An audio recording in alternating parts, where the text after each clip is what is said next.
আমরা বর্তমান সরকার আসার পরে দ্রুততার সঙ্গে এই ল্যান্ড হ্যান্ডওভারের প্রক্রিয়া শুরু করতে চলেছি। পশ্চিমবঙ্গকে গ্রেটার বাংলাদেশ বানানোর যে স্বপ্ন মমতা বন্দ্যোপাধ্যায় এবং তৃণমূল কংগ্রেস এবং বাংলাদেশের জামাতিরা দেখেছিলেন, সেটা আপাতত বিষবাও জলে আর হচ্ছে না। এই মুহূর্ত থেকে যারা সিএ এর আওতায় পড়েন না তাদেরকে বাংলাদেশে পাঠানোর ব্যবস্থা করা হবে, অর্থাৎ ডিপোর্ট। সিএ এর আওতায় যারা নেই তারা হলেন কমপ্লিটলি অবৈধ অনুপ্রবেশকারী ইনফিল্ট্রেটার্স। জলাভূমিগুলোতে যেখান থেকে অনুপ্রবেশ ঘটত সেই সমস্ত জায়গায় সাপ এবং কুমির ছাড়ার পরিকল্পনা নিয়েছে বিএসএফ।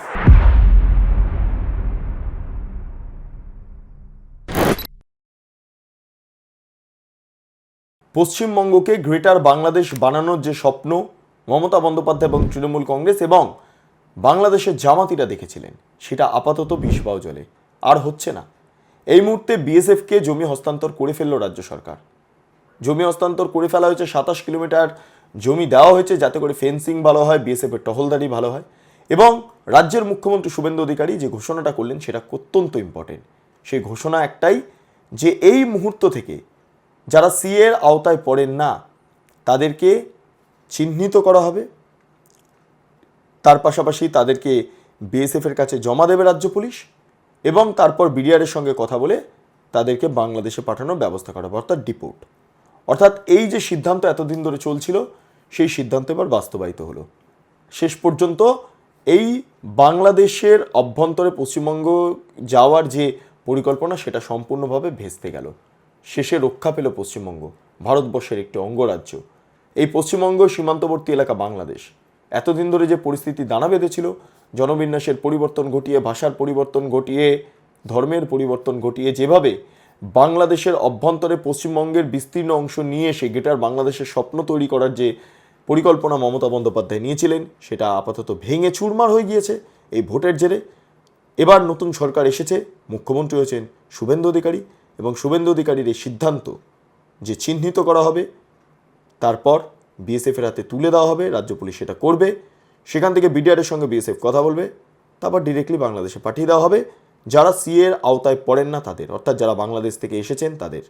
কারণ এসআইআর এর পর বহু বাংলাদেশি এখনও পর্যন্ত পশ্চিমবঙ্গের বিস্তীর্ণ এলাকায় বসবাস করছেন, তাদেরকে সরিয়ে ফেলতে হবে। গ্রেটার বাংলাদেশ আর তৈরি করতে দেওয়া যাবে না। ফলে এই সিদ্ধান্তকে এই মুহূর্তে সাধুবাদ জানাচ্ছেন একাধিক মহল, এমনকি ভারত সরকারের তরফে এই সিদ্ধান্তকে সাধুবাদ জানানো হচ্ছে। নমস্কার, আপনারা দেখছেন বেঙ্গল লিবার্টি, আমি বিট্টু রায়চৌধুরী। শুভেন্দু অধিকারী কি বললেন নবান্নতে একবার শুনে নিন। আমরা বর্তমান সরকার আসার পরে দ্রুততার সঙ্গে এই ল্যান্ড হ্যান্ডওভারের প্রক্রিয়া শুরু করতে চলেছি। আজকে এর সূচনা লগ্নে আমরা 18+9 27 কিলোমিটার এলাকাকে সুরক্ষিত করার প্রয়োজনীয় জমি, সরকারি এবং আমাদের প্রাইভেট ল্যান্ড যা পারচেজ আমরা করছি এবং তার সম্পূর্ণ অর্থ বিএসএফ আমাদের দিচ্ছেন, ভারত সরকার আমাদের দিচ্ছেন, আমরা সেটা সূচনা করলাম। আমি বিশ্বাস করি পশ্চিমবাংলার দেশপ্রেমিক জনগণ এবং আমাদের অত্যন্ত দক্ষ আধিকারিকরা তারা আগামী কিছুদিনের মধ্যেই যতটা জমি আমাদের দেওয়ার দরকার বা আমরা দিতে পারবো, যেখানে যেখানে সীমান্ত সুরক্ষার প্রশ্নে কাঁটাতার দেওয়া সম্ভব আমরা অতি দ্রুততার সঙ্গে তুলে ধরব। সিএ এর আওতায় যারা নেই তারা হলেন কমপ্লিটলি অবৈধ অনুপ্রবেশকারী ইনফিল্ট্রেটার্স। তাদেরকে সরাসরি রাজ্য পুলিশ গ্রেপ্তার করবে এবং ডিটেন করবে এবং হ্যান্ডওভার করবে বিএসএফ এর হাতে। এবং বিএসএফ তারা বিডিআর এর সঙ্গে কথা বলে তাদেরকে ডিপোর্ট করার ব্যবস্থা করবে, অর্থাৎ ডিটেক্ট, ডিলিট, এবারে ডিপোর্ট। এই আইন আজ থেকে কার্যকর হলো। মাননীয় ডিজিপিকে এবং হোম সেক্রেটারিকে বলে দেওয়া হলো পশ্চিমবঙ্গের বর্ডার সন্নিহিত সমস্ত থানাগুলিতে এই আইন দেশের স্বার্থে, পশ্চিমবঙ্গের স্বার্থে আমরা আজ থেকে কার্যকর করলাম। আপনারা শুনলেন শুভেন্দু অধিকারীর বক্তব্য। কি বলছেন? বলছেন রাজ্য পুলিশ এই কাজ শুরু করবে, এখন থেকেই করবে। একে তো বিএসএফকে জমি দেওয়া হয়ে গেল, বিএসএফ কাঁটাতার লাগাচ্ছে। যে সমস্ত সীমান্তবর্তী এলাকায় এতদিন ধরে কাঁটাতার ছিল না, যে সমস্ত জলাভূমিতে কাঁটাতার ছিল না, সেই সমস্ত জায়গাতে এই মুহূর্তে কাঁটাতার বসানো হচ্ছে। জলাভূমিগুলোতে যেখান থেকে অনুপ্রবেশ ঘটত সেই সমস্ত জায়গায় সাপ এবং কুমির ছাড়ার পরিকল্পনা নিয়েছে বিএসএফ। ইম্পর্টেন্ট ছবি, ইম্পর্টেন্ট সিদ্ধান্ত। এবং যখন এই সিদ্ধান্ত বা জমি হস্তান্তর হচ্ছে বিএসএফের কাছে, ঠিক সেই মুহূর্তে দাঁড়িয়ে শুভেন্দু অধিকারী আরও ঘোষণা করলেন যে বাংলাদেশের থেকে যারা এসছেন, যারা সিএর আওতায় পড়েন না, তাদেরকে চিহ্নিত করে বিএসএফের হাতে তুলে দেবে রাজ্য পুলিশ। তারপর রাজ্য পুলিশ বিডিআরের সঙ্গে কথা বলে তাদেরকে বাংলাদেশে পাঠানোর ব্যবস্থা করবে। এবার বলি কি হলো। এসআইআর হয়েছে, বহু বাংলাদেশিরা পালিয়ে গিয়েছেন, কিন্তু বহু বাংলাদেশি এখনও পর্যন্ত রয়েছে, বিভিন্ন জায়গায় ছড়িয়ে গিয়েছে। উত্তর 24 পরগনা, দক্ষিণ 24 পরগনা, মালদা, মুর্শিদাবাদ, বহরমপুর, উত্তর দিনাজপুর, দক্ষিণ দিনাজপুর, কোচবিহার, শিলিগুড়ি, কোথায় বাদ দেব? প্রত্যেক কটা জায়গার একই ছবি। নদিয়া টদিয়া ভরে গিয়েছে। এমনকি বাংলাদেশি জিহাদি যারা রয়েছেন, যারা মালদার মোথাবাড়ি, যারা মুর্শিদাবাদ, যারা ডালখোলাতে এতদিন ধরে সাম্প্রদায়িক অশান্তি তৈরি করেছিল, এই সমস্তর পেছনে একটা বাংলাদেশি জিহাদিদের হাত ছিল। আরেকটা জিনিস ভালো করে দেখুন, ভারতের যে সীমান্তবর্তী এলাকা বাংলাদেশ, পশ্চিমবঙ্গ সীমান্ত লাগোয়া যে সমস্ত বাংলাদেশের অঞ্চল রয়েছে, সেই সমস্ত জায়গায় যে সমস্ত আসনগুলো রয়েছে সেগুলো সমস্তটাই অদ্ভুতভাবে জামাতিদের হাতে রয়েছে। জামাতিরা সেই সমস্ত জায়গায় জিতে গিয়েছিল। একটা বিস্তীর্ণ একটা ছবি আমরা খুঁজে পাচ্ছিলাম। ফলে কি হচ্ছে?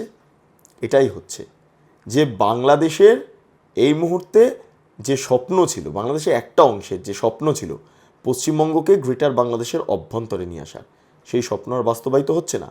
গোটা বাংলাদেশটাই এখন ঘিরে রয়েছে বিজেপি শাসিত রাজ্যগুলোর দ্বারা। পশ্চিমবঙ্গ বলুন, অসম বলুন, ত্রিপুরা বলুন, যে কোনো জায়গা বলুন, যে কোনো স্টেট বলুন, প্রত্যেকটাই ঘিরে রয়েছে সম্পূর্ণভাবে বিজেপি শাসিত রাজ্য দ্বারা। ফলে গ্রেটার বাংলাদেশের স্বপ্ন যে সমস্ত বাংলাদেশিরা দেখছিলেন, তাদের চোখে এই মুহূর্তে কি বলবো, মানে চোখ ঝালাপালা হয়ে গিয়েছে, তাদের চোখ ঝালাপালা হয়ে গিয়েছে। সেই কারণের জন্য বাংলাদেশে এই মুহূর্তে পশ্চিমবঙ্গের বিরুদ্ধে মিছিল বেরোচ্ছে, পশ্চিমবঙ্গ সরকারের বিরুদ্ধে মিছিল বেরোচ্ছে, রাজ্যের মুখ্যমন্ত্রী শুভেন্দু অধিকারীর বিরুদ্ধে মিছিল বেরোচ্ছে। স্বাভাবিকভাবে তাদের তো গাত্রদাহ হবেই, গা জ্বালাপাড়া করবে, চিরবির করবে। তার কারণ তাদের তো স্বপ্ন বাস্তবায়িত হলো না। এই স্বপ্ন বাস্তবায়িত কে করতে পারতেন? এই স্বপ্ন বাস্তবায়িত করতে পারতেন একমাত্র তৃণমূল সুপ্রিমো এবং প্রাক্তন মুখ্যমন্ত্রী মমতা বন্দ্যোপাধ্যায়। কোনোদিন তো আপনারা দেখেননি যে মমতা বন্দ্যোপাধ্যায়ের বিরুদ্ধে বাংলাদেশে মিছিল বেরোচ্ছে। কারণ মমতা বন্দ্যোপাধ্যায় তো বাংলাদেশিদের সাহায্য করতেন কাঁটাতার পেরিয়ে এ রাজ্যে ঢোকার জন্য, এখানের ভোটে প্রভাব ফেলার জন্য, উন্নয়ন হয়ে দাঁড়িয়ে থাকার জন্য মমতা বন্দ্যোপাধ্যায় তো হেল্প করতেন। ফলে মমতা বন্দ্যোপাধ্যায়ের বিরুদ্ধে তো বাংলাদেশে কোনোদিন মিছিল বেরোবে না। বাংলাদেশি জিহাদিদের গায়ে লাগছে এই কারণের জন্য, কারণ রাজ্যের মুখ্যমন্ত্রী শুভেন্দু অধিকারী এই মুহূর্তে যে সিদ্ধান্তগুলো নিচ্ছেন তাতে বাংলাদেশি অনুপ্রবেশকারীদের, জিহাদিদের, এই গ্রেটার বাংলাদেশের যারা স্বপ্ন দেখেন তাদের যে স্বপ্ন, সেই স্বপ্নে জল ঢেলে দেওয়া হয়েছে এবং সেটা মুখ্যমন্ত্রী শুভেন্দু অধিকারী ঢেলে দিয়েছেন। তাই শুভেন্দু অধিকারীর বিরুদ্ধে বাংলাদেশে এই মুহূর্তে মিছিল, মিটিং, স্লোগান ইত্যাদি ইত্যাদি চলছে। শুভেন্দু অধিকারী সিদ্ধান্ত যা নিয়েছেন, সেই সিদ্ধান্ত নিয়ে ইতিমধ্যে বিভিন্ন মহলে কথা হচ্ছে এবং প্রত্যেক কটা জায়গাতে পজিটিভ রিপোর্ট। এই মুহূর্তে দাঁড়িয়ে চিকেন স্নেক খুব ইম্পর্টেন্ট জায়গায়। চিকেন স্নেক অর্থাৎ শিলিগুড়ি করিডোর। চিকেন স্নেকের মাধ্যমে নর্থ ইস্ট টু মূল ভূখণ্ড ভারতের এটা কানেক্ট হয় একটা হাইওয়ের মাধ্যমে। সেই হাইওয়েটা বাংলাদেশ এবং নেপাল দ্বারা ঘিরে রয়েছে, ভুটান দ্বারা ঘিরে রয়েছে। আজকে যদি সেই হাইওয়ে কোনোভাবে দখল হয়ে যেত, তাহলে ভারতবর্ষ তার জমি হারাতো। সেটা কি জমি জানেন? সেটা হলো নর্থ ইস্টের যে 7 সিস্টার স্টেট আছে বা 7টি রাজ্য আছে, সেই রাজ্যগুলো হারিয়ে ফেলতো। সেগুলো কোনোভাবে হয়তো বাংলাদেশের আন্ডারে চলে যেত, এমনকি পশ্চিমবঙ্গটাও চলে যেত। কারণ মমতা বন্দ্যোপাধ্যায় পশ্চিমবঙ্গকে গ্রেটার বাংলাদেশের অভ্যন্তরে ঢুকিয়ে দেওয়ার জন্য হয়তো ডিপ স্টেটের সঙ্গেও সমঝোতা করে ফেলেছিলেন। মমতা বন্দ্যোপাধ্যায় এইভাবে বাংলাদেশিদের সহায়তা করেছেন, বাংলাদেশিদের জায়গা দিয়েছেন। সেই কারণের জন্যই আজকে মমতা বন্দ্যোপাধ্যায়ের এই দশা মানুষ বুঝতে পেরেছিলেন। তাই হিন্দুরা কেবলমাত্র ভোট দিয়েছেন বিজেপিকে, মমতা বন্দ্যোপাধ্যায়কে ভোট দেননি। এমনকি মুসলিমদের একটা অংশ বিজেপিকে ভোট দিয়েছেন, যারা দেশবাদী বা দেশের প্রতি যাদের কৃতজ্ঞতা রয়েছে সেই সমস্ত মুসলমানরা। কারণ একটা বিষয় মাথায় রাখতে হবে, 1947 সালে দেশভাগের সময় যে সমস্ত মুসলমান ভাইয়েরা তারা পূর্ব পাকিস্তান বা পশ্চিম পাকিস্তানে যাননি, তারা ভারতে থাকতে চেয়েছিলেন, কারণ ভারতকেই তারা মাতৃভূমি ভেবেছিলেন। সেই সমস্ত মুসলমানই জাতীয়তাবাদী, সেই সমস্ত মুসলমানরাই সমস্ত কিছু বুঝে ভোট দিয়েছেন বিজেপিকে। এই কারণের জন্য, কারণ মমতা বন্দ্যোপাধ্যায় ভারতবর্ষকে বাংলাদেশের অভ্যন্তরে বা পাকিস্তানের অভ্যন্তরে নিয়ে যাওয়ার বিরাট প্রচেষ্টা চালাচ্ছিলেন, বিরাট প্রচেষ্টা। পশ্চিমবঙ্গ আজকে যদি বাংলাদেশের অভ্যন্তরে চলে যেত, আজকে বাংলাদেশের রাজনৈতিক পরিস্থিতি তো বুঝতেই পাচ্ছেন, হাতের বাইরে চলে যেত। হয়তো হিন্দুদের ধর্মীয় পরিবর্তন ঘটিয়ে, ভাষার পরিবর্তন ঘটিয়ে, সাংস্কৃতিক পরিবর্তন ঘটিয়ে তাদেরকে শেষ করে দিত। এই মমতা বন্দ্যোপাধ্যায় তার জন্য দায়ী থাকতেন।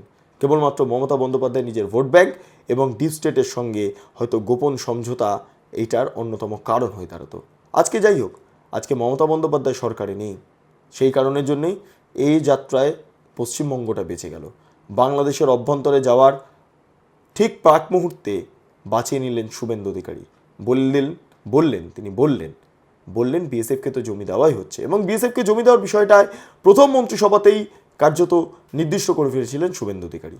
এবং আজকে যখন বিএসএফকে জমি দেওয়া হচ্ছে, একই সঙ্গে বললেন যে যারা সিএর আওতায় পড়েন না সেই সমস্ত বাংলাদেশিদের পাঠিয়ে দেওয়া হবে বাংলাদেশে, ডিপোর্ট করা হবে। ফলে এটা খুব তাৎপর্যপূর্ণ ঘটনা। এই সূত্রে বেঁচে গেল চিকেন স্নেক, এই সূত্রে বেঁচে গেল গোটা পশ্চিমবঙ্গ, এবং এই সূত্রে বেঁচে গেল গোটা নর্থ ইস্ট বা উত্তর পূর্বের 7টি রাজ্য। এটা হলো এই মুহূর্তে শুভেন্দু অধিকারীর সবচেয়ে বড় জয় মুখ্যমন্ত্রী হিসাবে। এটা ছক্কা হাঁকানো ছাড়া হয়তো আর কিছুই হতে পারে না। যাই হোক, আপনারা যারা আমার দর্শক, অবশ্যই আপনারা কমেন্ট সেকশনে জানান গোটা বিষয়টা নিয়ে আপনাদের কি মতামত। আপনারা এতক্ষণ ধরে দেখছিলেন বেঙ্গলি বাটি। চ্যানেলটি অবশ্যই ভালো লাগলে লাইক করুন, সাবস্ক্রাইব করুন, শেয়ার করুন, বেল আইকন ক্লিক করুন www.bengalibati.com। সেখানে ক্লিক করুন, সমস্ত খবর আপনাদের জন্য সাজানো রয়েছে। স্বাধীন, কাঁচিন এবং গেরিলা সাংবাদিকতার পাশে দাঁড়ান। অসংখ্য ধন্যবাদ।